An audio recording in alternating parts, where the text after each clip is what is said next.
we degrade ourselves, that we make a less being of ourselves than we should be, or than we supposed to be, or that we really are.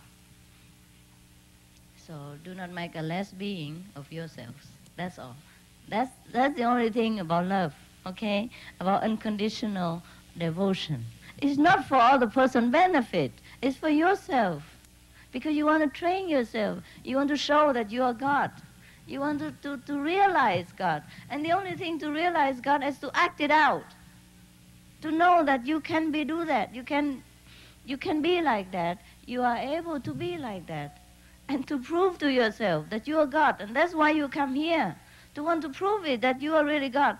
And because you sit in heaven all the time and you say you are God, I'm God, I'm God. Yeah, but that is not satisfactory, really. You know, that's not satisfaction.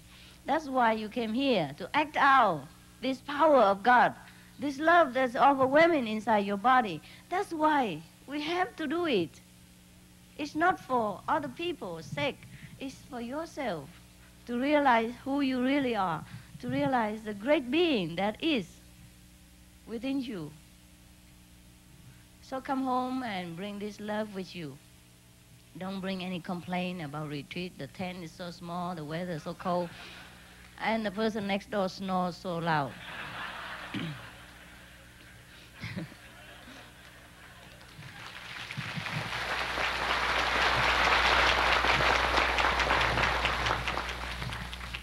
Whatever it was, it's over. Okay? It's over. It's already more than over. I'm just, a little bit late. As usual. I told you the story of my birth. I was even late coming here, on my birthday already, on my birth, on the first birthday. I'm late to come. According to my parents' account, I was late. I didn't want to come down, so the last minute is, missed the train, God kicked me out, said, get out.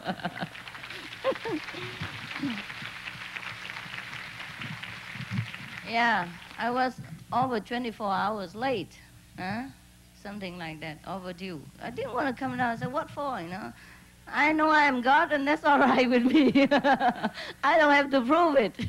I don't have to prove it. It doesn't matter. I said to myself, probably at that time, if I remember correctly, I said, oh my God, I'm God. It's fine, It's fine. I don't have to prove anything. I don't have to prove to myself that I'm God. I don't have to prove to the whole universe that I'm good. It's okay if I'm not good. That was my attitude. But nevertheless, a promise is probably a promise. And not too many other masters like to come here either. So since a stupid one just promised, then that's it. That's done.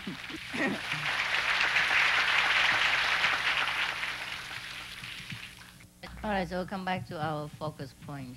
Bring the love back with you. This life is difficult. We all know. I know. I'm tested every day. If you have any test and try with your 4 or 5 members of the family, just remember me. Yeah? I have 1,000 times over that number, and I'm tested every day. And I'm still here. I look probably weathered, but but I'm all right. Because I know tomorrow I still have to continue.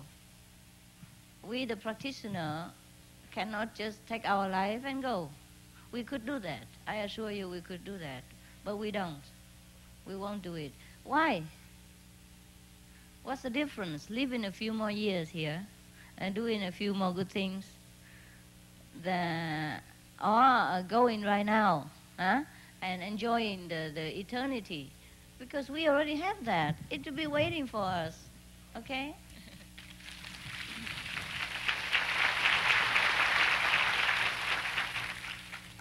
There's no hurry. I assure you once and for all again here, even the lousiest of you will go up.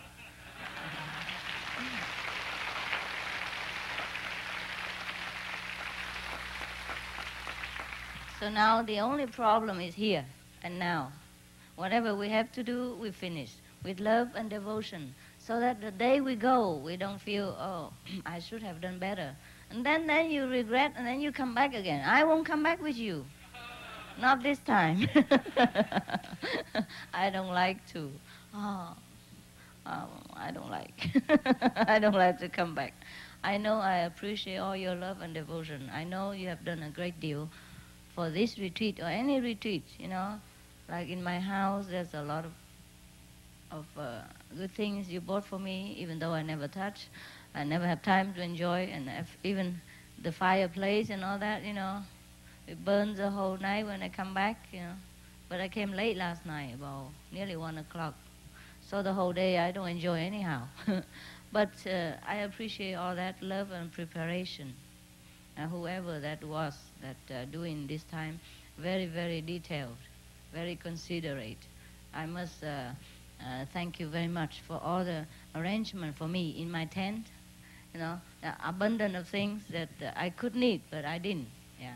For example, chocolate and, you know, writing part, 10 of them, you know. Even I don't have time to write that much, you know.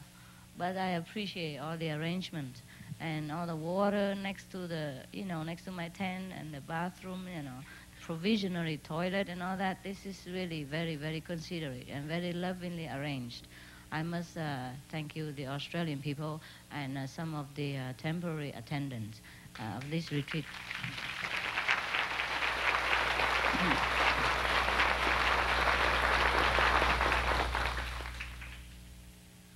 But you can never have enough of anything. You know, if you have this, you don't have that. You know, if you have the boys attendant, then you better not have the girls attendant also, because they will be kind of conflicting each other by chemistry. By the law of chemistry. If many boys and girls together, I will have more headache. So I just do a lot of things myself instead, you know. Like, for example, yesterday, I just have some few dirty clothes from Singapore here, and I just asked the boy to come and ask somebody, any female, you know, or the one who take care of my tent, to wash it for me. And then he had to bring back the matter to me. He said, oh, master, they say they have to go to your house and wash it, because they don't have a bucket here. I said, my God, now you throw back the problem at me just for one trousers and one shirt. Then give it back to me. I wash it myself. For example, like that. It's just so simple. I don't demand special bucket. Besides, can wash next to my tent. You know, there's water and bucket, everything, and water tap. For example, things like that. So actually, you can't just have everything all the time. And people are just so funny. You know, the one next to me are always funny, believe me or not. Doesn't matter how high IQ he has or she has until he come around next to me, and then it becomes to be funny. Just to wash a trousers and a shirt. I washed all the undies myself already. Just a trousers and a shirt, and had to throw back the problem at me. You know, 24 hours later. I expect it to be done already and give it back to me. I don't have time to wash all this. It's bad enough that I have to iron all my clothes, and sort out my luggage and all that all alone. It's a lot of less time for me to sleep and meditate. But still, you know, I'm doing a job like a queen or a president, but I have no help. You understand? They have a lot of help, people who make up for them, who do hair, do for them. I do everything myself. And carry my own makeup as well, and shoes and everything. And still, just one shirt and one trousers, throw back at me. I have to come back to your place and wash it. I already don't want people in my place anymore, because they'll be too crowded. They'll be walk up and down next to my room and how I rest. You know what I mean? And they'll be talking and, you know, having conflict with each other, male and female attendants and all that. And then I would rather, you know, do everything myself.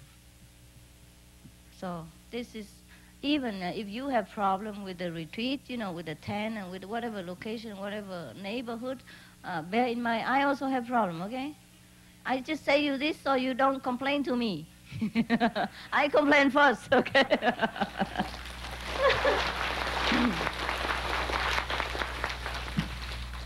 Yeah. We always have problem in this life, I tell you. So just accept it and do your best. Do your best all the time. And when somebody else is in trouble and he's a little bit, you know, crispy with you in his talk, don't mind. Don't mind. Don't set your ego between you two and destroy the love that you want to nourish and make grow. We should make love, not make war. Anywhere, anywhere. At home, in the grocery store, on the street, with friends, with neighbor, all the time, all the time. Try to find a way to make peace and to make the situation better, not worse. Yeah? If your partner is already very, touchy, yeah? Very on edge, and you turn your back and being cold and don't talk for a few days, does it make it better for you too? Does it make better for the one that you love? No, definitely not. And that's not the way to show love, is it? No. So always try to find a way to make peace. And if your neighbor already shouting at you and misunderstand or maybe complain about something that is you do or your dog does or your cat does it make the situation better for you even if you shout back at him or hate him or thinking he's a very unreasonable fellow? No, it doesn't. So try to understand the other fellow's point of view and situation and feeling as well. No? Because we are not the only one that have feeling. Maybe at that time we have different opinion because we see things differently. We have our own feeling, he has our own feeling. Both think we are right. But we have to try to find a way, make compromise, if we can. If after all we cannot, then at least we do our best and we know we are noble. We know we are good and loving, and that is important. That's why you want to practice Kuan method. That's the reason why you want to realize God, that's within you. And if you want to realize God, the only thing to do is be God, anytime. Do the things you think God would do. Speak the things you think God would speak in that given moment. That doesn't mean you cannot be angry or you cannot show your feeling or emotional disagreement. No, if it's true feeling, show it. And then tell the other person that's how you feel.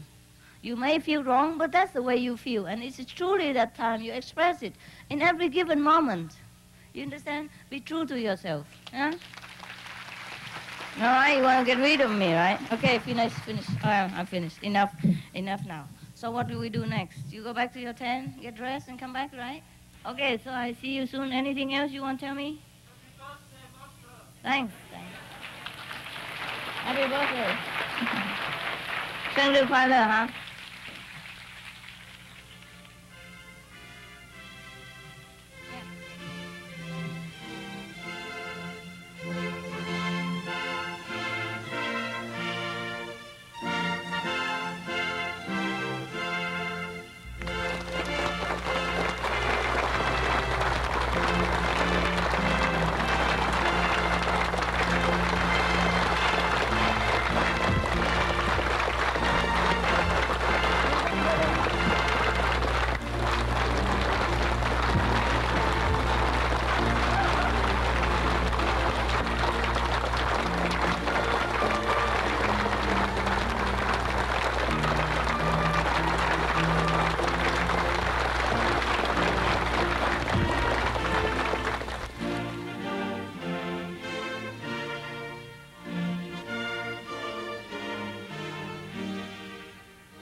It's nothing superstitious about going to the doctor, and nothing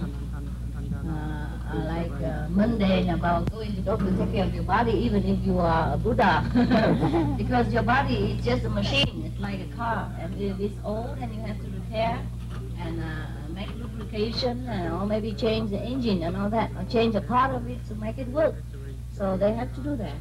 And they discuss about what have a lot of calcium, and they say milk and all that. So we say milk really is for children only, because children have the enzyme to digest some indigestible things in the milk. And God has made the children with this kind of enzyme, so that the children can take the milk from the cow in case of emergency. Suppose his mother dies, his mother is sick, or his mother cannot feed him by breast. So God already knows everything. When we grow up, God took that away. We don't have enzyme anymore. So that means we shouldn't take milk anymore and try to fight with a little calf for milk. Because when we grow up, we can eat a lot of things already. Besides milk, the latest find that if you drink a lot of milk, even your bone will become more loose and easy, more fragile. That I can understand. Of course, I told a lot more, but this is just a summary, okay? And then also milk gives you a lot of more trouble than it's supposed to do, to do you good. Anyhow, because they asked me if they drink milk, I say I don't. I don't have any particular reason for not to drink milk, except I just don't like. Because I don't like things that come from animals straight, straight and without process or things like that. I'm just a kind of that person. It doesn't matter. I also drink milk sometimes, but I'm not a fanatic. It's just that it's not my favorite. I wouldn't look for milk if I have anything else to drink. And so with yogurt and anything like that, and also with the honey, just my personal dislike. And then they just prove that maybe I know it inside already, milk is no good, so they just tell me a lot of things about no good, the milk is no good, thing like that. So I just tell them and they ask me if they can drink yogurt. I say, of course do, if it's for your taste, your personal joy. We should not stop anything just because, it's no good. We drink moderately. I just say it's no good if you drink a lot because you hear people say it's good for you and you force yourself to drink. But if you drink for joy and for taste, I like yogurt, then please do it. I say, after all, if you if you avoid all the baddies and, take all the goodies, and life is not so miserable. If you can't eat that, you can eat this, and especially for the vegetarian, it's already you have to avoid a lot of animal things. And then if you can't even eat yogurt, you can't drink milk, then what the heck, or what to live for? So I just told them a bad joke, like there was a guy who lived until 120. And so it's a sensation in town, and everybody come and ask him a lot of questions, and the journalist ask him, what's the secret for living so long? So the man say, I don't go out dancing, I don't have friends, I don't smoke, I don't drink, I don't even watch TV because radiation, I don't even have a mobile phone because I'm worried about cancer in my hand. And I don't even have a girlfriend, I never married, I don't even care about women's joy and sexual. And the journalist was very puzzled for a while, and he was scratching his head and saying, then what the hell are you living for? What's the purpose? What's the purpose? It's just a bad joke, I apologize if it's not your taste. Just to bring home the point. If we are fanatic, then it's also, I don't know what's the purpose. Huh? There's no need to abuse yourself for anything, including forcing yourself to take all the milk or a lot of things that you don't enjoy. Because I tell you what, even if you force yourself to take a lot of the things that you don't like just for the sake of having enough nutrition, also harmful to your body, because it's reject. It feels already very, very repulsed. For the things that you force it to take care. Huh? So just take what you like, but have to know. I just tell them what to know. Have to know. For example, don't think take a lot of milk is good for you, and then you force yourself to do it. You take anything you want for the joy, and you have to know what it is, so that you take it the way you want, and not the way other people tell you to. That's all. Okay? Now that doesn't mean you cannot have milk and have anything you want. As long as it's not have anything to do with ahimsa, like killing animal and things like that, then it's okay. Okay, any other question? Master, I want to ask you, how can I get rid of the pornography totally, 100%? I didn't read them frequently, but I can't swear myself. Oh, you cannot stop reading them, right? I can guarantee my whole life can touch that forever. I have not courage. Why? Okay, then just read it if you need to. Okay? Read it now and again, okay? Whenever you really need it, read it, okay? But then I commit against the No, it's okay. No, you don't commit anything if you read for pornography. It's just that if you come and ask me what is the best way to calm your mind, so that you have more concentration on the spiritual meditation, then this, I advise you. But you take whatever advice you can, and the rest up to you, okay? And just don't come to me and say, why I don't progress? I meditate 3 years already, so every time I close my eyes, I only see the naked woman.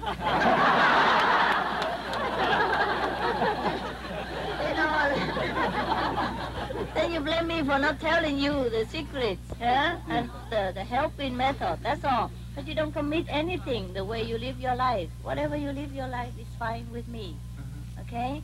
If you want progress, you better take some of the advice I give you, or take all of them, okay? Or take as much as you can, all right? Okay? Continue read pornography if you need. It's okay. It's okay with me. One day you will grow out of it and voluntarily throw away, all right? Thank you, It's ma'am. okay. Thank you, Mister. You're welcome. I don't blame you.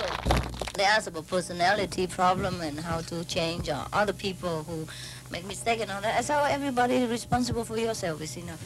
Something like that. And whatever you want to change in your personality, you have to do it gradually also. You can't just use any magic or kind of hypnotism to harm yourself and harm other people. 我说你们要像那个人要改他个性啊，慢慢来啦，我们多打坐就好了。不然的话，就用那种什么别的那个想象或是催眠什么都对身体、对自己不好，也对那个被影响的人不好。那我说我们控制他们头脑不好啊。像你们很多人叫你们用催眠啊，那个改变自己的那个亲戚朋友，那个不行啊。Just like a lot of time you hear that people suggest you use hypnotism to change the personality of your loved ones, to make him love you more or make the children more obedient, and that I suggest you should not. Because it is a great sin to control other people's mind and individual free will. They are free to choose a bad way or good way, the way they want, because that's what they are born for, to struggle within themselves, to fight the battle between negative and positive in order to be strong. You don't do the work for them, just like you don't do the homework for the children who go to school. Even if you're a professor, you don't do your child's homework for him. He has to learn himself. And this is a great sin if we interfere with people's individual free will. Even God doesn't do that. If God wants everybody to be good, He would have done so. He would not let us do what we want and then learn our own lessons. And by mistake, we will know what's right, what's wrong. And by doing good, we will know the difference. Yeah, we have to choose. We have to, because we have God inside. We have to decide whether we want to manifest the God quality within us outward, or we keep hiding it and denying God and then choosing the evil way. That's our will even. God tolerates heaven and hell. We have to do the same because we are God. At least we are the son of God. We are the children of God. Every Bible tells you that. And if the children of God must be God-like, at least in some degree. You can't control other people's mind and tell them what to do, even unconsciously or when they sleep. That's a great sin. You have to let them choose, be strong, or else they have to come back and relearn again, and you don't help them anything. And it'll be worse next time. Okay, I have to go, I think.